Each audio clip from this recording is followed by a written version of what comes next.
तोता। श्री रविन्द्रनाथ टैगोर द्वारा रचित सिर्फ कहानी ही नहीं है, बल्कि यह आईना है प्रशासन में अपनी जड़ें जमाते लाल फीताशाही और उनसे जुड़ी भ्रष्टाचारों की। आइए देखते हैं गुरुदेव ने कहानी के माध्यम से कैसे इन्हें अपने आईने में समेटा है। एक पक्षी था, वह बड़ा मूर्ख था। गाता तो था पर शास्त्र नहीं पढ़ता, फुदकता और उड़ता था, मगर यह नहीं जानता था कि कायदा कानून किसे कहते हैं। राजा ने कहा, ऐसा पक्षी किस काम का, जंगल के फल खाकर जो शाही फल बाजार में नुकसान पहुंचाए। मंत्री को बुलाकर आदेश दिया, इस पक्षी को शिक्षा दो, और उस पक्षी को शिक्षा देने का जिम्मा सौंपा गया राजा के भांजों को। पंडितों की सभा जुटी, जमकर विचार विमर्श हुआ। बड़ी ज्वलन समस्या थी, उस पक्षी की अशिक्षा का कारण क्या है, इस बात पर खूब बहस हुई। बड़े बड़े पंडितों ने चर्चा में हिस्सा लिया। सभी ने एक स्वर में कहा, यह पक्षी छोटा सा घोंसला बनाता है, वह इतना छोटा है कि उसमें विद्या जैसी भारी भरकम चीज रखने की जगह ही कहां है। इसलिए सबसे पहली जरूरत यह है, इस पक्षी के लिए एक शानदार पिंजरे का निर्माण किया जाए। राज पंडितों को सुझाव एकदम अनूठा था। उन्हें अपार दक्षिणा मिली और वे बेइंतहा खुश होकर अपने अपने घर लौट गए। सुनार बैठा पिंजरा बनाने। पिंजरा ऐसा अद्भुत बना कि देश विदेश के लोग उसे देखने के लिए टूट पड़े। सौंदर्य के पारखी जो थे। किसी ने कहा, शिक्षा की तो हद हो, किसी ने कहा, शिक्षा न भी तो क्या, पिंजरा तो बन ही गया। पक्षी के भाग्य का सब चमत्कार है। सुनार को थैलियां भर भर कर बख्शीश मिली। पंडितगण बैठे पक्षी को विद्या सिखाने। नसवार लेकर कहने लगे, थोड़ी पोथियों से काम नहीं चलेगा, पक्षी को पढ़ाना कोई मामूली बात है। आज्ञाकारी भांजे तो बस आज्ञा का ही इंतजार कर रहे थे। तत्काल पोथी लिखने वालों को बुलाया गया, वे भी आज्ञाकारी कम नहीं थे। फौरन पोथियों की नकल का काम शुरू हो गया, फिर नकलों की भी नकल, नकल दर नकल। देखते देखते पोथियों का पहाड़ खड़ा हो। जिसने भी देखा उसने गला फुलाकर प्रशंसा की, शाबाश शाबाश, विद्या रखने की अब जगह ही कहां है। नकल नवीसों को पारितोषक मिला। बैलगाड़ियां भर भर कर बैलों ने घर की ओर मुंह किया और दौड़ पड़े। किसी के घर में कोई कमी नहीं रही। बेशकीमती पिंजरे की चौकसी के लिए भांजों को बहुत चिंता सता रही थी। एक तरफ चिंता और दूसरी तरफ व्यस्तता। उनके जिम्मे बहुत से काम थे, सफाई का काम, मरम्मत का काम ही काम। लाजवाब सलीके से, बेहद करीने से पिंजरे की झाड़ पोंछ व चमचमाती पालिश देखने के बाद लोगों ने कहा, उन्नति हो रही है।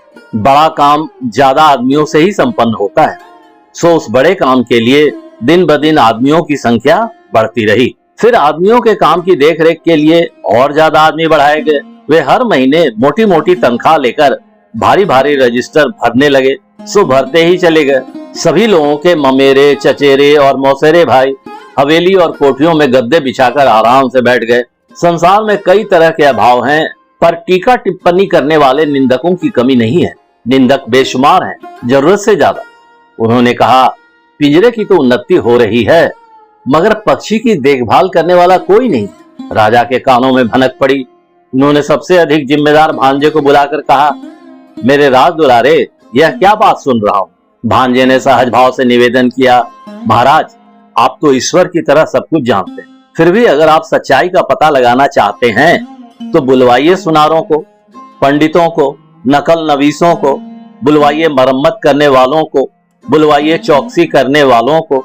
निठल्ले निंदकों के पास और काम ही क्या है, उन्हें खाने को नहीं मिलता इसलिए निंदा करते हैं। जवाब सुनकर राजा ने स्थिति का जायजा लिया, गहराई से समझा और अंत में भांजे के गले में सोने का बहुमूल्य हार पहना दिया।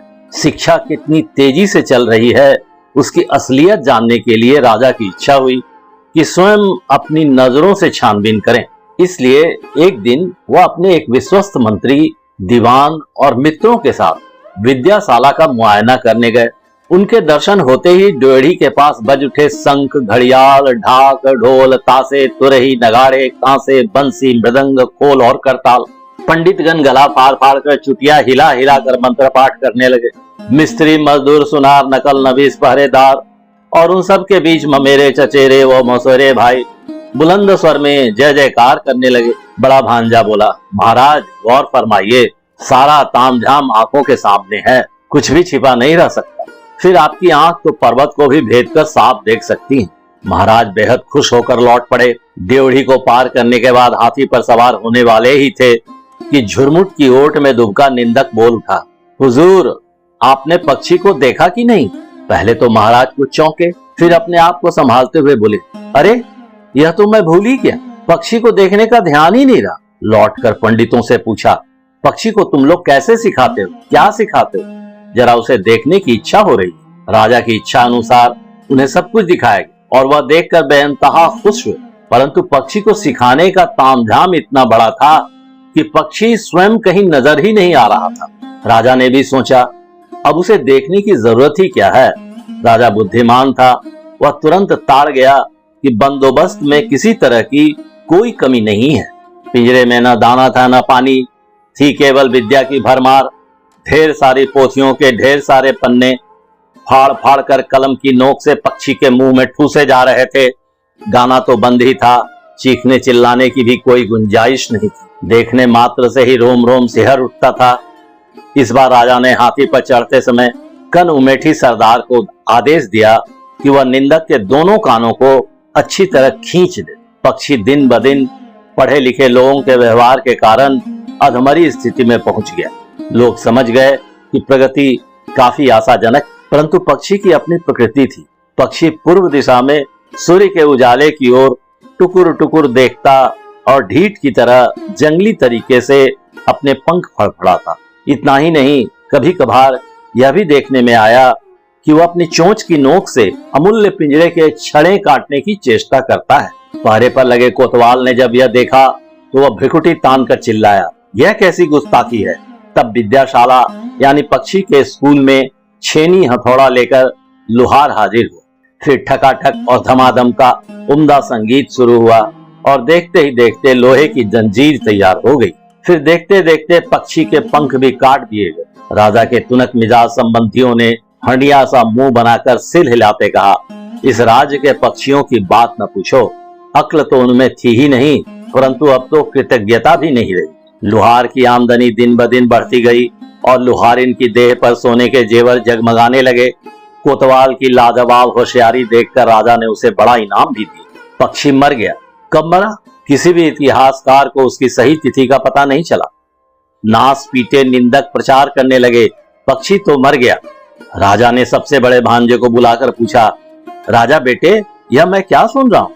भांजे ने हाथ जोड़कर विनती की, महाराज, पक्षी की शिक्षा संपूर्ण हुई। राजा ने पूछा, अब भी फुदकता है? भांजे ने खीसे निचोड़ कर कहा, अजी राम भजू, उड़ता है ना, गाता है ना। राजा ने कहा, एक बार पक्षी को ला कर दिखाओ। पक्षी आया, साथ में कोतवाल, प्यादे और घुड़सवार। राजा ने उंगली से पक्षी को दबाया। न उसके मुंह से हाँ हुई, न हूं हुई, न हल्की सी सिसकी ही निकली और न उसकी पंख विहीन देह में कोई हरकत हुई। केवल उसके पेट में पोथियों के सूखे पन्ने खरखराहट सी करने लगे। बाहर नए वसंत की दक्षिणी बयार में सारी कलियों, सारे फूलों ने एक गहरी। तो आज के लिए बस इतना ही, फिर मिलते हैं अगले वीडियो में। तब तक के लिए राधे राधे।